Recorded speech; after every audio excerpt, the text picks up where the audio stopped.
मंगरुळपीर तालुक्यातील पंचक्रोशीत प्रसिद्ध असलेलं पिंपरी अवगण परिसरातलं हे आसरा माता मंदिर अनेक पंचक्रोशीतील भाविकांचं, वाशिम जिल्ह्यातील भाविकांचं श्रद्धास्थान आहे।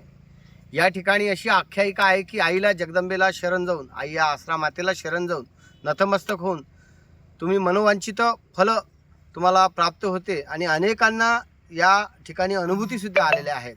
अशी ही आसरा माता श्रद्धेला पावणारी आहे। मात्र आज आसरा माता संस्थान या ठिकाणाहून 1 किलोमीटर अंतरावर आहे आणि या ठिकाणी प्रशासनानं भाविक भक्तांच्या साठी रोड देण्यात यावा। या ठिकाणी भाविक भक्ताला जाण्यासाठी खूप अडचणी येतात। 4 व्हीलर नेताना, 2 व्हीलर नेताना किंवा पैदल जाताना या ठिकाणी इतका म्हणजे रोड हा अवघड आहे। या ठिकाणाहून जाणे थोडे कठीण झालेले आहे। म्हणून या परिसरात असलेले जीप अध्यक्ष, जीप सदस्य, पंचायत समिती सदस्य, ग्रामपंचायत यांनी या रोडच्या या गंभीर बाबीकडे लक्ष द्यावे आणि भक्तांच्या सुविधेसाठी हा रोड लवकरात लवकर करावा। जागर जनस्थानसाठी अशोक राऊत, मंगरुळपीर।